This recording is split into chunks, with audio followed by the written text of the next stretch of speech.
So you're doing it wrong. Your dream is important, but what you're great at is developing your dream or your product or your service. And so what we want to do today is give a little bit of lift or loft or trajectory to your dream, and that's why I'm here today. I don't have the clicker. Now I have the clicker. I would like for you to ask yourself what you're very, very best in the world at, and get that picture very clearly in your mind. Right now, I'm going to take just a couple of seconds just to really focus on one thing you're very best in the world at. Now, I want everyone to raise their hand for me in the air. If you've been able to monetize that, I want you to put your hand down. If you've made money from your dream, put your hand down. Have you made any money from your dream? Put your hand down. You made money? Somebody paid you to speak, right? You, Jen. Has someone paid you to speak? Is speaking your dream? Well, you said before the thing that you're good at. Right, okay. Everybody, listen. So here's what I want you to do. Everyone put your hand in the air. If you've ever made a dime from your dream, put it in your lap. Perfect. Okay, even better. Now, those of you with your hands up, you have a hobby, right? Leave your hand in the air if you want to monetize your dream. If you're still in a hobby, if your just hobby is good and you're just happy to give it away, put your hand in your lap. Okay, so that's what I'm here to tell you about today, okay? All right. It's going to require a lot of focus. So if I say, what's your dream? And you're like, I love marketing, I want to market. There are so many aspects of that being unfocused will not serve you. Not only will it not serve you, but it won't serve your clients because it doesn't pass the laugh test. You can't be great at everything, but you can be great at a few things. You could be a generalist at lots of things, right? Generally interested in many aspects of marketing or speaking or topics that you like, but there's going to be one that kind of always pulls at your heart, and that one thing is the focus of today's conversation. This is a hedgehog. Aww. This is also a hedgehog. So, according to Jim Collins, who wrote the book Good to Great, there are 3 aspects that you need to think about when you're thinking about your dream. What your hedgehog is what you're very best in the world at. So, what you're passionate about, what you can be exceptional at, very best in the world at, and if you can monetize it. It's only a hobby if you only can do what you're passionate about and what you can be very best at. You can give that away freely, no problem. But if you're wanting to monetize it, that's where it becomes a business. If you want your dream to be a business, you have to treat it like it's not a hobby. You have to treat it like it's a business, okay? Not if you understand that. Okay. Here's how you do that. You launch yourself as a thought leader. You take the singular thing, the focus, and you really focus on that, right? You really focus on that thing because that's what you're exceptional at. And a thought leader, according to Forbes, is someone who's an individual that is the most knowledgeable about that thing. And I don't really care if it's furniture refurbishing or if it's writing processes for NASA to launch a spacecraft. I don't care. What I care about is that you're clear on what that thing is, because as long as you're very clear and you're extremely focused and you treat it like a business, you're going to be very successful. There are processes that are the same, and there are things that are going to be very unique that are situational to whether you're a business to a consumer kind of business or a business to business kind of business. But at any rate, you're going to want to really, consider yourself a thought leader. And that comes with time, knowledge, expertise, passion, the ability to monetize it and make it a business. These are all what thought leadership encompasses, right? These are monsters. They're very cute monsters. They're also resource-consuming monsters, and so when you're not focused, they take up your time, right? So the things that you like and you're generally interested in that are not your focus are resource-consuming monsters, just like those cute little guys, and they don't seem very distracting, seem very fun. I'd like to be over here in this tangent and over here, but my dream doesn't get my focus and doesn't get my attention, and we really need to focus on that. does that all the time. So what if? So what if you are a thought leader? How are you going to tell people about that? Like, in what capacity are you going to share that information? And we're talking about generating leads, right? Bringing people to your website to tell them about your experience, or finding your strategic customers or potential clients down the road who might have an interest in what you're talking about. That's a little bit of work, but again, when you're focused, the audience becomes clearer, right? But when you're talking about a broad-based something, if I say, I talk to all marketers, the world is really large, right? Lots of marketers. But if I'm talking to industrial marketers, my world just got smaller. I know what they care a lot more about. If I'm talking to people who are in healthcare, I've got verticals, industries that I know.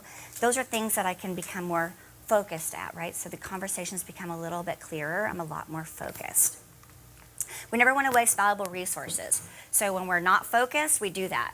We're all over the place. We call that frenetic or flighty. We abuse our leads and even our sales team, if we have such a thing. Usually when we're a startup and we're just beginning, we're all things. We just trade off hats. Like, today I'm the accountant, tomorrow I'm doing biz dev, today I'm public media relations or whatever, and PR. It doesn't matter. It's like a different hat, and I might wear 6 of those in the same day or in the same hour. So, but we don't want to abuse ourselves, and we certainly don't want to grow a team and then abuse them too. We don't ever want to not follow up. So we always want to follow up. If a lead comes in and someone's got an interest, you always have to follow up. And that can be, again, resource consuming. You always want to provide the information that they request. So not following up is not excusable, but not giving them what they asked for or understanding what they need and then providing that thing is equally bad. And then don't forget that they have options. You're not the only person who may have a passion for a certain thing, maybe equally focused, and there are lots of other places for them to go. If you don't serve them, someone else will. How will you stand out? These are ways that you can express your thought leadership. We have Live Your List, so that's a podcast. We've got books, we've got authors in the room right now. Strategic partnerships are already happening here this weekend. Social media, we're all part of a bigger Facebook group. There are lots of ways that you can express yourself. But today I wanted to talk to you about one very simple way, because I didn't want to leave you with nothing to go away with. So a very simple way to do that will be to focus on information that's vital, but not trying to be viral, right? And I have an opinion about what viral really means. If your industry segment is really small and you have a really niche market, if you have 1,000 people in the world that care about that singular topic, viral could mean 500 of those people, right? But 500 when your market is 100,000 people or 1 million people, that's not really viral, right? So you want to create content that's vital for your industry or for your prospects, so that the information you share is meaningful. And if it's really meaningful and no one else has said it quite the way you're saying it, I assure you, viral will not be a problem for you. But go start with being, vital information first. Again, don't be a jerk. Don't be a marketing jerk. Focus on creating content that's vital. So the question is, how is also the question, but how is also the answer. So we're going to go with the way that I've been doing it for years is not the only way, but I'm going to just tell you how. We create a presentation and we give a live webinar, and then we transcribe all the things, right? I love this. And then we edit, and we edit some more. And we prepare content that we can turn over to a graphic designer who saves our bacon and makes our content a lot less boring, right? Then we create something that looks something like the thought leadership paper that I have on my desk at the table outside. You can certainly sign up to receive that. I'd be happy to mail it to you, just for an example. When you draft it, it can have lots of extra perks. You can tweet content from it and drive content back to your website to a landing page that looks like that, right? And you can capture the names of people who care about your content. You can also track the traffic to your website to see if your messaging's right.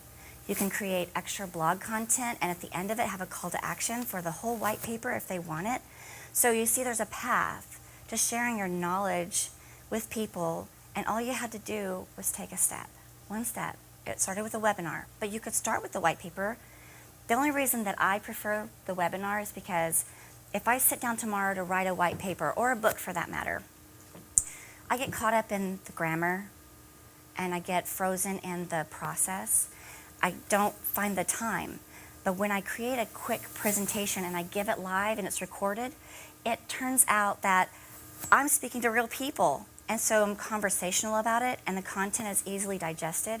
So when I transcribe it, it's in written form that is easier to edit, and then the graphic designer makes it look beautiful, and then the content is easily accepted or engaged with, and so it makes it a lot easier. So we'll go back a couple slides, and I wanted to just explain that conversations are taking place online. It's just a matter in your industry whether you're going to be part of those conversations or not. With content that you create, you can take the tweets, you can add the Facebook posts, you can put it through LinkedIn. It doesn't have to be resource intensive. You can actually use automation tools that are readily accessible, like Hootsuite, or there are several that could be useful for you. And you can do them kind of in a, I think about it like automation. When you build a car, you don't build the car bumper to bumper. You just become awesome at the fit and finish of the lights, right? When it comes across your path. So we do that same thing when we're talking about posting to social media. We just focus on the messaging that's going out, how we're going to bring people to engage with our content. If you have a book, take those chapters out, make them questions, and then think about the 6 ways you could ask the same question so you have just that many more, and then hashtag the mess out of it. Like, if it's got one hashtag for sales and another time you post it, it's got a hashtag for marketing, change the alley link and reverse some of the wording, you have a brand new post with the same kind of content, right? Okay, what we're trying to do here is drive people to our website to engage with our content so we can capture them as a potential lead. We can follow up with them for possible engagements, for coaching or speaking engagements, or transactions of any sort. And then a landing page is very important because you can ask for, so there's a concept of the value of data exchange. The value of the data you're sharing must match the data that you're asking for, right? So if it's a lot of intellectual property and no one's talking about it, ask for the world. You can ask for as much as you want, because if it's valuable, vital information, they'll give it to you. But if you just want to share something like this is a 30,000 foot, like way out in the clouds, up in the stratosphere kind of topic, it's not really specific, I have to ask for very, very minimal information. First name, last name, email, maybe. I might be able to make them give me their industry vertical. I might be able to make them give me their title. But if the data isn't as valuable, I have to ask for a lot less. So just you want to measure that, and you want to be honest with yourself. Everything you write is not awesome. It's not. Some of it's just good enough to get them there, and then you can capture that and move it forward. You want to get found. You want to engage them. You want to nurture them by following up. It's very hard to follow up. It's very hard. If you did something really well and got 200 leads this month, it would take you 2.5 weeks with all your other responsibilities if you're a solopreneur to handle that. I don't have that kind of time. Do you? No. So you need to use an automation tool like an Aweber or a MailChimp or something that's going to follow on. You can deliver the content without you having to touch it. You can set up the canned messages that feel personal because it's got your voice. You wrote the content, and the messaging drops when you want it to drop. Here's the thing you asked me for, Megan, and the next day, hey, Megan, just checking in with you. Did you get it? And you're like, yeah, I did, thanks. Or you don't respond at all. No problem, because you're still in the queue. The next 3 days from now, you're like, that was my first white paper I've ever written, or my first book I've ever launched, or tell me what you thought about it. Your opinion is really important. And if you think there was something that was missing, would you tell me what that is so I can make it better next time? And people want their 5 minutes, and they want to be heard, and so they'll share that information with you, and it's very easy to engage them. And then we convert them, right? Because if they see us as a thought leader, when we're front of mind and we've stayed in front of them with this nurturing campaign, when that need arises, they're going to come to you first because they recognize you as someone who's leading that thought, that train of expertise. All right, overall, we're going to concern ourselves with how to get the right leads at the right time to the right person so they can follow up in the right way, right? Everyone's not a cookie cutter thing. It's not like Terry doesn't need the same thing as Jen, and Jen doesn't need the same thing as, Randy. And so we want to follow up with what's needed at the right time. So you plus me equals us. I have a lot of information I can't share today because it's a very brief amount of time. but I'm always available to help, and I don't mind to take a few minutes out to help you, kind of guide where you are, do a quick assessment of the assets that you have. Anything that's linkable is an asset. Use that link to your benefit, but use it wisely. Take the content that you have and make it relevant to the people that you want it to be in front of. And then you matter. Your dreams really do matter. We've been inspired a lot this weekend, and we've heard a lot of people that are like, you can do it, but I can tell you how to do it. And I think there's a lot of the how that's missing. And so while my dream is to tell everyone that what I can do, I care about what you want to do. So let's talk about how to do that. Even if we have to do it at baby steps, I'm happy to do some of that. You have to do the work. I just have to tell you the information. And then I believe in you, and that's really the truth. I think you don't have to justify to me what your dreams are and why they matter. If you tell me that your dream matters, I believe you, and I just want to serve that. I think everyone in the room in this community feels like if we have something to offer, that we would want to share that. I know we've all got skills. Some of them are very, very different. Some are very obscure and very niche, but if you've got the opportunity, I think everyone's heart here is to serve the community. So if I can do anything for you, I hope you'll let me know. Thank you.